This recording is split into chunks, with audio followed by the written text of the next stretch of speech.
to West Virginia Sports Connection. I'm your host, Tracy Adela. Carl's taking a break this week. He's in Minnesota, but we came down to his old stomping grounds.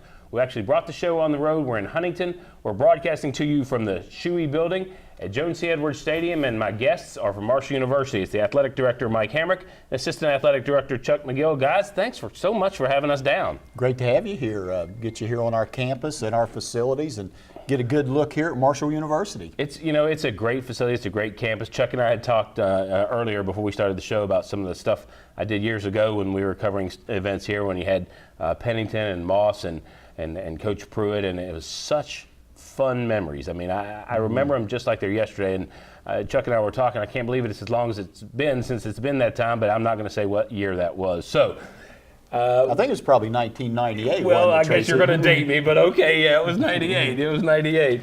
Listen, when we came in, when we strategize for this show or any show that we do, we have a sheet of stuff we want to talk about and things we want to go over. And then you kind of blew that up when we started first talking. And it's something I really want to talk about. When Carl Lee came here as a freshman, right? And we had talked about that on shows, and he and I have spoken about that numerous times. And Sonny Randall, they offered him scholarship. You were the guy that showed him around. You were a senior then. Well, Carl and I actually played together for a year. When Carl came in as a freshman, it was Sonny Randall had just gotten hired at Marshall. And a lot of people don't know, Carl Lee was Sonny Randall's first ever recruit at Marshall. The first one? First one. First guy that came and visited. I met Carl on his visit here to Marshall, showed him around a little bit, South Charleston High School. And Carl was a tall, 6'6", lanky. I don't think Carl was 160 pounds when he came on his visit, and he was the first recruit for the Sonny Randall era. And then Carl came in that next fall. I was a senior. I was the captain and played linebacker, outside linebacker, and Carl was the kind of the safety cornerback. I think he played a little more safety behind me, and Carl and I became very close friends. But Tracy, I can tell you one thing about Carl. The minute he stepped on this campus, it didn't take a genius to figure out that he could play in the NFL because he was special. And so Carl's paying me for this, by the way. Of course. But Carl was special, and he was a great player and played here. And we know his history in the NFL, and he was a tremendous person and a tremendous player. What was it that you saw? I mean, you said you saw it right away, and it being Randall's first recruit, what was it that said, hey man, this kid's got something? Well, first of all, Carl really cared about the game. He loved the game of football, and if you don't love football, you can't play college football this day and back in those days because it's too tough, it's too difficult. The time that our kids put in anywhere in Division I college football is so time-consuming. It's hard, it's difficult, it's hard work, and you got to love it. Carl loved it, and so that was one thing. Carl was very smart, but Carl could run. What people didn't realize, Carl played cornerback in the NFL 11, 12 years. You got to be able to turn and run. Carl could turn his hips and run as good as any player I've ever seen, and this is my 29th year as a Division I athletic director, going into my 10th year here at Marshall, and Carl just had it. Sometimes you just know when a kid had Randy Moss. When Randy Moss had it. Chad Pennington had it. Byron Leftwich had it. Ahmad Bradshaw had it, and I'm talking about all the great Marshall players that have played here. Carl Lee had it, and this was back before Marshall got the notoriety that it got in the 90s and in the 2000s and clear through some of the players we have today. So Carl Lee had it. He had it, man. So you hear so often when you watch sports about that it factor, and it sounds to me that's what you're describing. It's that it factor. It is. And nobody can ever seem to define what it is. It's just you know it when you see it. Well, I mean, you look out in the NFL, Tom Brady, it factor. Drew Brees, it factor. There's some players that have it and some don't. And the first time I saw Carl Lee play and practice in a scrimmage, we all kind of looked and said, that freshman's going to play here as a freshman, and I'm proud of Carl. Carl, he's a great guy. We've developed a great friendship over the years, and I'm honored that he's actually a co-host on this show. Chuck, I don't want to leave you out. You're too young to obviously remember what Carl was like and what he was playing at, but you saw him in the NFL, right? Saw him in the NFL. I was growing up, and I grew up on the west side of Charleston. So at that time, we were looking at, we had people like Dennis Hara come back and speak to us, and Carl Lee, and there weren't many names at that time. I didn't know of a Randy Moss yet, but not many names at that time that we could link to Charleston that we knew went out and made it. So you looked at people like Carl and like Denny Hara, and Denny Hara spoke at my school when I was a kid. I remember it vividly. You remember those guys, and hey, not that I could ever get there, but as a young kid, you're always aspiring to be on that next level, and Carl was definitely one of those guys. You talk about the West Side, Denny Hara, another great Kanawha Valley football player from the West Side. You probably don't remember Ron McCartney, that played for Stonewall Jackson, that went to, I think Ron played at Tennessee, and he was a couple years ahead of me, but I got to know Ron, and he played in NFL a long time. So there's a lot of good players come out of the Kanawha Valley, and I'm a little prejudiced to the Kanawha Valley being a Herbert Hoover guy. I appreciate that. I'm a Kanawha Valley guy myself. So there's some great players come out of there. All right, well, we got to take a commercial break. Don't go away. We're talking with Mike Hamrick and Chuck McGill from the Marshall University Athletic Department. We'll be right back.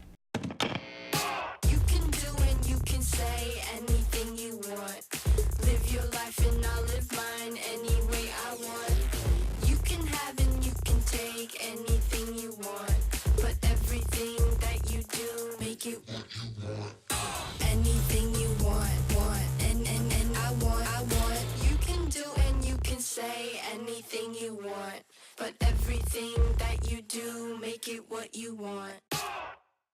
It's football season again, and Tony the Tailor has the perfect sportswear, outerwear, and footwear. Johnny O quarter zips and sport shirts, Bill's khakis, and boots from Allen Edmonds are what the smart people are wearing this season for game time and play time. We have a great selection in our downtown Charleston store, or shop at our new downtown Huntington location. Can't make it in? Shop online at bestmastertailor.com. Tony the Tailor, West Virginia's finest men's store. West Virginia Sports Connection is brought to you by Subway, Development of West Virginia, Greg Hammond. With promotional consideration from Spriggs Distributing Company, Yuengling Golden Pilsner, Hendrickson and Long. Welcome back to West Virginia Sports Connection. We are coming to you from Joan C. Edwards Stadium inside the Suey Building, and we are with Mike Hamrick and Chuck McGill from Marshall University. When we went out, we were talking about your playing days with Carl, but I want to switch to today's playing days, and specifically this week's game against Charlotte. And it's not just a game; it's what you all refer to as the Memorial Game. How does all that come about? Because we were talking in the break that when you were here, that was never really acknowledged because it was still so recent. Well, it's a special game because it's the closest game to November 14th. And every Marshall fan, and most people know what happened November 14th, 1970, the tragic plane crash that took the lives of 75 people. So we take the football game closest to November 14th, and we designate it or dedicate it as the Memorial Game, where we will have a lot of special events and activities around it. And then obviously every year on November 14th at the Memorial Fountain in the middle of campus that's there to honor the 75 people that lost their lives, we have a ceremony which sometimes, Tracy, will have 3,000-4,000 people come, and we have a speaker, and we pay tribute and honor the 75 people that lost their lives.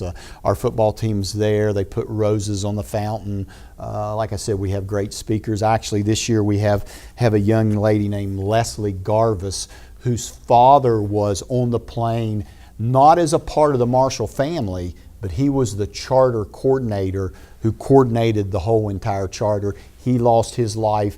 Leslie had to have been in diapers, Chuck, huh? And she's going to come back and share her story with everyone, and I'm fortunate enough and honored enough to be able to say a few words. Coach Holliday says a few words, the president, and it's really a special, emotional weekend for the Marshall family. And whether you were here in 1970 or you graduated last year, this is a special time for the Marshall family. How did these, 'cause you said they didn't do it when you and Carl were here. No. How did this how did this come about? You know what? It's funny, and Carl and I talked about this, and I played here in the late 70s. I got here in 76. The plane crash was in 70, and it was still too painful for the Marshall family to talk about. There was nothing. It was ignored. Let's just let it go away. And at some point in the 80s, somebody at Marshall said, hey, let's embrace this. This is who we are.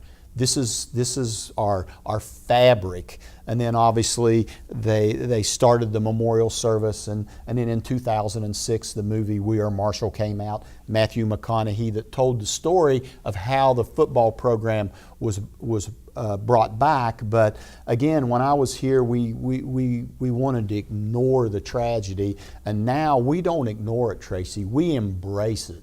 It's who we are. It's our fabric. It brings Marshall people together. And again, you know, kind of the movie, I was living in Las Vegas at the time. I was the athletic director at UNLV when the movie came out, and my wife and I, my wife's a Marshall graduate, we went to see the movie, and after we watched it, there were obviously tears in our eyes because I got here right afterwards and had some tough times playing football in the 70s, but We Are Marshall, what a great name, Chuck. I mean, how you couldn't find anything better. Is that where that came from? Where is that where that originated when they started doing that? Yes, there was never a We Are Marshall until the movie came out in 2006. And for those of your viewers that watched the movie, I can tell you, I got here right after. I heard a lot of stories. The movie was a little Hollywood, like most movies are, you know, but it told the story that there was a difficult decision that had to be made.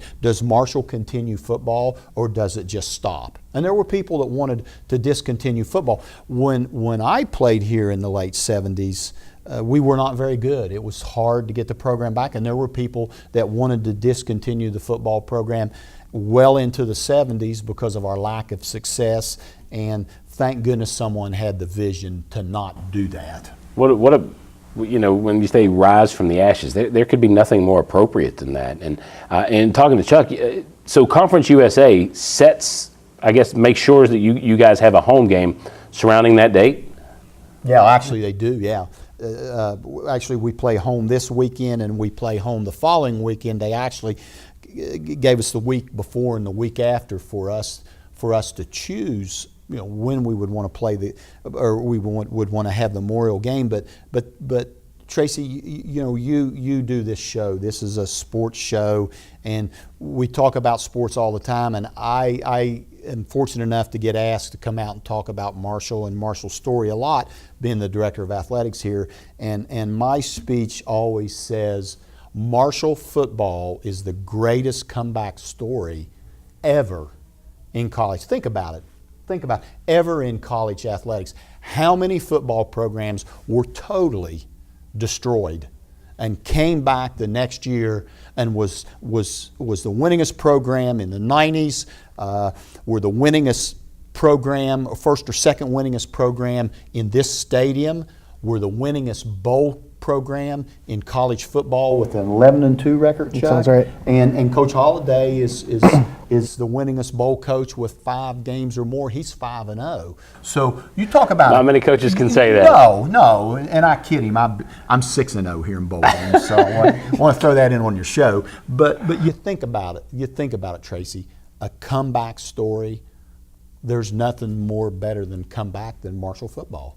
From tragedy, from ashes, from a plane that flew into the hillside that there's 6 bodies up on that hill behind us that you couldn't be identified in a memorial. But anyway, that's what makes this weekend and next week, the 14th, so special.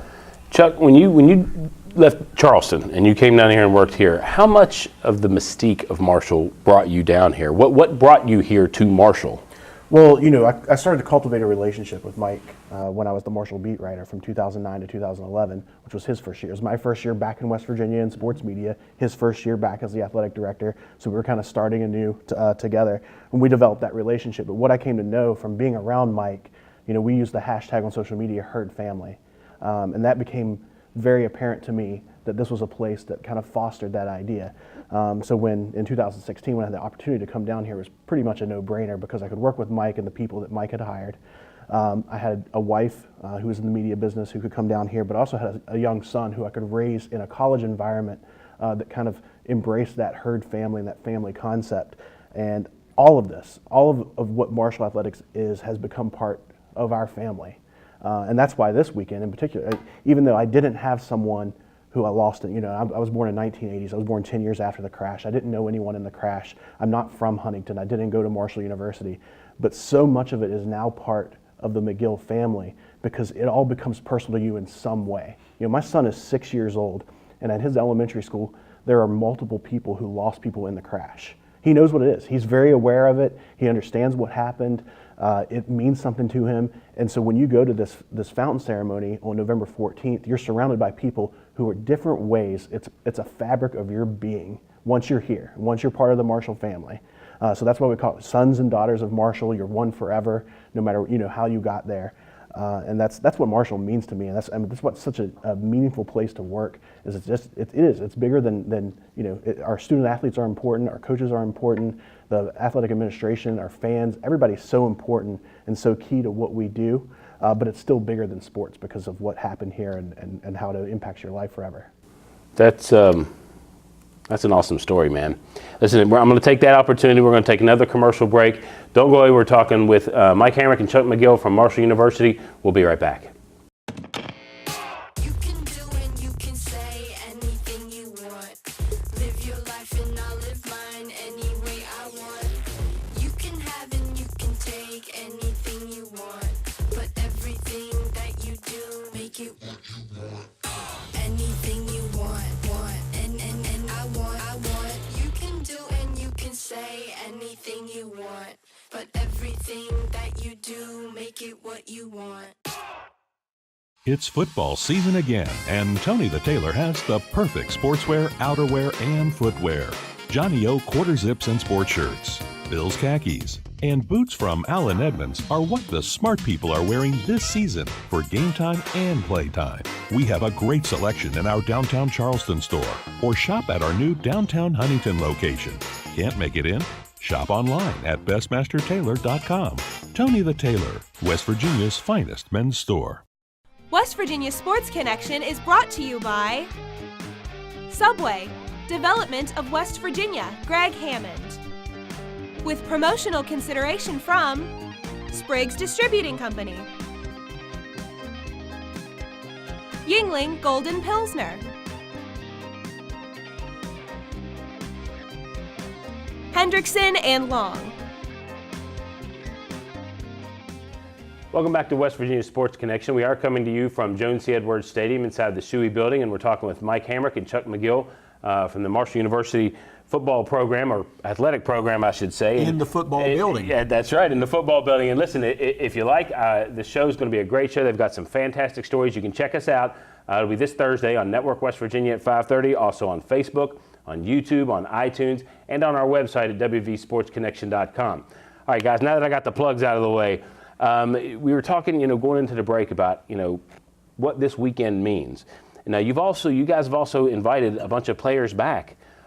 So what commitments do you have, and what exactly is going to happen in that ceremony? Well, what will happen is our football team will wear their all-black uniforms. They only wear that one time a year. We don't wear our black jerseys except on the Memorial Weekend. And we will show about a 4-minute video on the video board that will kind of highlight and summarize what happened from November 17th to today. And then our football team will come out for the game, and they'll be arm in armed. And we've invited all our former football players to be on the field and join our football team and walk out arm in arm. And it goes back to what Chuck said, it's family. The thing about Marshall, Tracy, that is so great is we're not the big dog in the state. We're kind of the underdog. We're the university that has to stick together to be successful, and that's why the family concept is so big here at Marshall.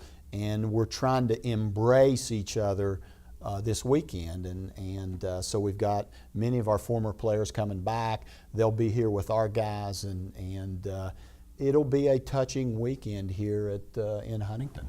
Do you have? Can you give us a scoop on who might be coming back? Well, I'll be here. Chuck?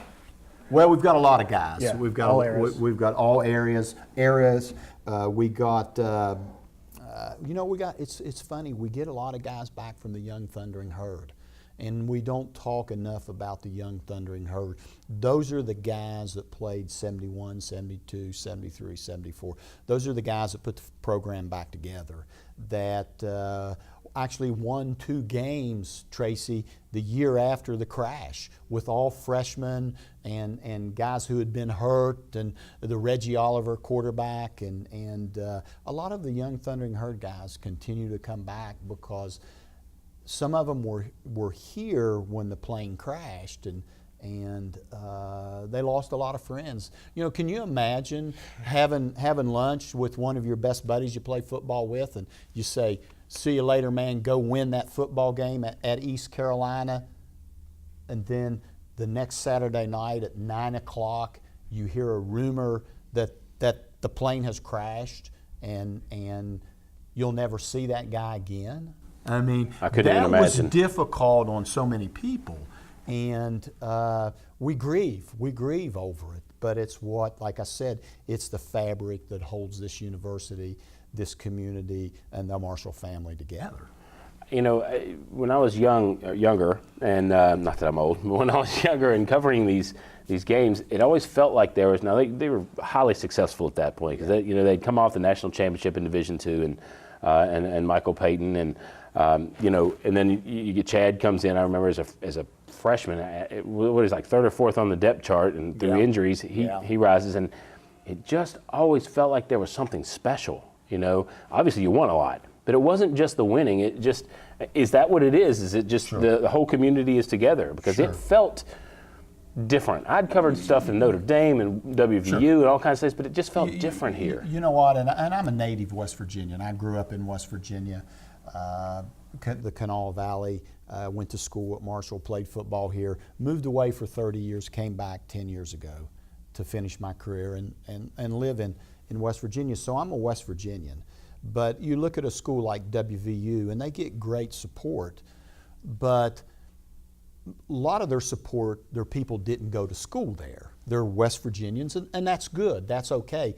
The people who support Marshall, 99% of them, 98% of them went to school here, who are Marshall graduates, and they've been on this campus for a long time, and they know our story. And you go to Ohio State and a lot of schools, and not that large of percentage of people that support those schools went to school there, but Marshall, it's close to almost 100%. You go through these stands and ask people, why are you here supporting Marshall University? Well, I went to school here. You don't get that at other universities, so that makes it, winning helps, like you said.